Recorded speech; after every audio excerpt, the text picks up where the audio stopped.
எல்லாருக்கும் வணக்கம்.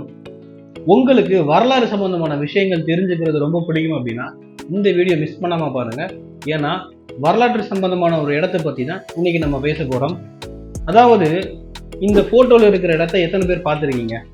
நீங்க நிறைய இடத்துல இல்லை நிறைய படத்துல பார்த்துருப்பீங்க. நிறைய இடத்துலன்னா நேரில் பார்த்ததா சொல்லல, புக்ஸ்ல எங்கேயாவது பார்த்துருக்கலாம், இல்லை நியூஸ் பேப்பர்ல பார்த்துருக்கலாம். இந்த இடம் பாதி உடஞ்ச இந்த இடம், இதை பற்றி தான் இன்னைக்கு நம்ம பார்க்க போறோம்.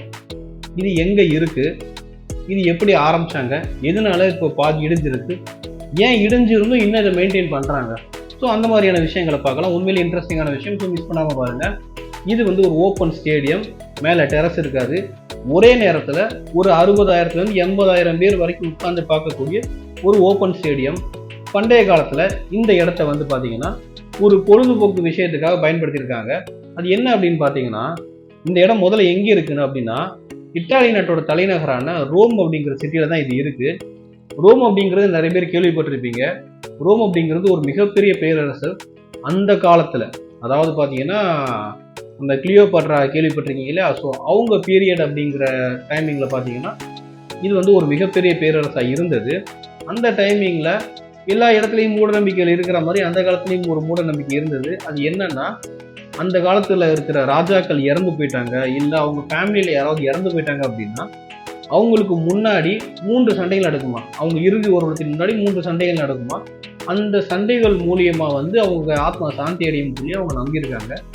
அப்படி ஆரம்பிச்ச அந்த சண்டைங்கிற ஒரு விஷயத்த ஒரு ப்ராப்பரா ஒரு ஆடிட்டோரியம் கட்டி ஒரு பொழுதுபோக்கு விஷயமா மாத்தினாங்க. அதுக்கு பயன்படுத்தப்பட்ட இடம் தான் இந்த கொலோசியம். இது கிட்டத்தட்ட கிபி 217 அந்த இயர் டைமிங்ல பார்த்தீங்கன்னா இந்த இடத்த கட்டியிருக்காங்க. இந்த இடத்துல நடக்கிற சண்டைகள் எல்லாமே ரொம்ப கொடூரமான சண்டைகளாக இருக்கும். நம்ம நினைக்கிற மாதிரி சும்மா கத்தி சண்டை இந்த மாதிரி போட்டியாக நடக்காது. 2 பேர் சண்டை போடுறாங்கன்னா அதில் ஒருத்தர் கண்டிப்பாக இறக்கணும். யார் கொள்றாங்களோ அவங்க தான் ஜெயிச்சவங்க. அப்படி ஜெயிக்கிறவங்களுக்கு சில நேரம் விடுதலை கொடுப்பாங்க, சில நேரம் மறுபடியும் உள்ளே அடைச்சி வச்சிருவாங்களா? ஏன் அடைக்கிறாங்க? அதுலேயும் ஒரு ட்விஸ்ட் இருக்கு. அப்படி சண்டை போடுறவங்க யாருமே சராசரியான ஆட்கள் கிடையாது, எல்லாருமே அடிமைகள் அந்த காலத்தில் ரொம்பவே ஃபேமஸுங்க. முக்கியமாக ரோம் அப்படின்னு நம்ம பேசும்போது அடிமைகளை தவிர்த்துட்டு பேசவே முடியாது. ரோம ராஜ்யம் அப்படிங்கிறது பெருசாக கன்ஸ்ட்ரக்ட் ஆகிறதுக்கு அதிகபட்ச காரணமே பார்த்தீங்கன்னா அடிமைகள் தான்.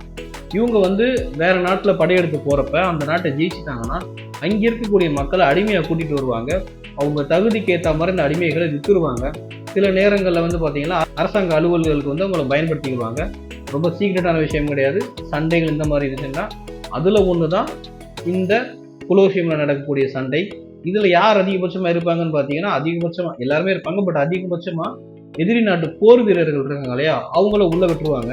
நீங்கள் சண்டையே போடலை அப்படின்னாலும் 2 பேரில் யாராவது ஒரு ஆள் கொன்னே ஆகணும். அப்படி இல்லைன்னா இவங்க உங்களை கொண்டுருவாங்க. அப்போது தன்னை காப்பாற்றிக்கிறதுக்காக தான் கூடவே இருந்த தன்னோட ரிலேட்டிவாக இருப்பாங்க, நண்பனாக இருப்பாங்க, யாரோ ஒருத்தர் நம்ம கூடவே இருக்கிற ஒரே செல்ல ஒன்றா தூங்குறவங்களா இருந்தால் கூட நீங்கள் சண்டை போட்டு அவங்களை சாகடிச்சு தான் ஆகணும்.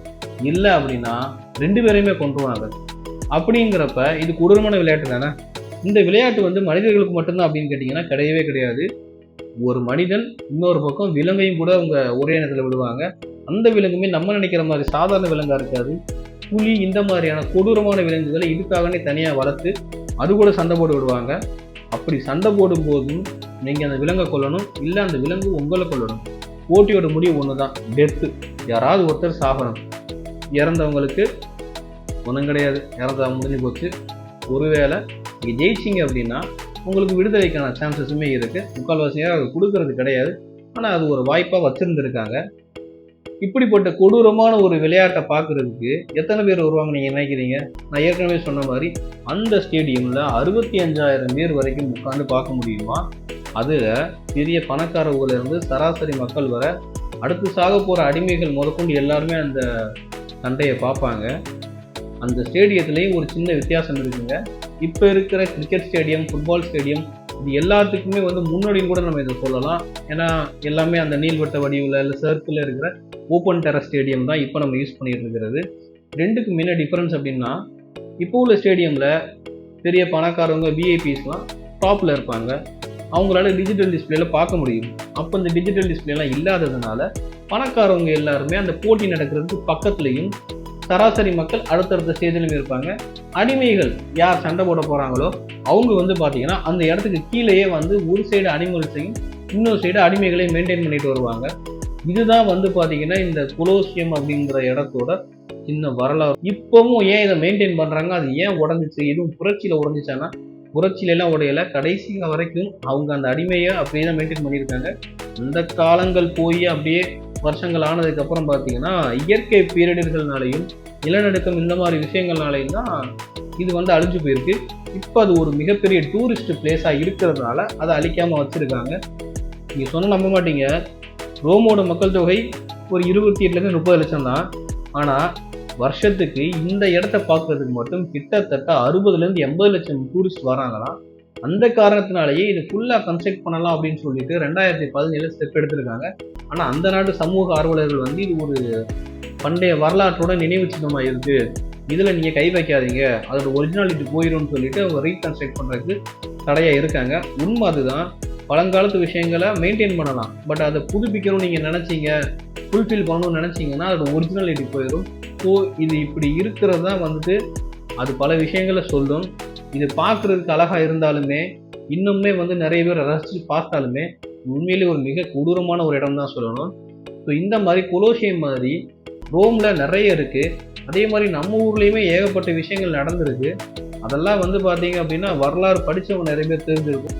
இதே மாதிரி உங்களுக்கு நிறைய இன்ட்ரெஸ்டிங்கான வீடியோஸ் வேணும்னா நம்ம சேனலை சப்ஸ்கிரைப் பண்ணிக்கோங்க, உங்கள் ஃப்ரெண்ட்ஸுக்கு ஷேர் பண்ணுங்கள், ஃபேமிலி மெம்பர் ஷேர் பண்ணுங்கள். இந்த வீடியோ நல்லா இருந்துச்சுன்னா லைக் பண்ணி கீழே கமெண்ட் பண்ணுங்கள். வேறு எந்த மாதிரியான வீடியோஸ் உங்களுக்கு வேணுமோ கமெண்ட்டில் சொல்லுங்கள்.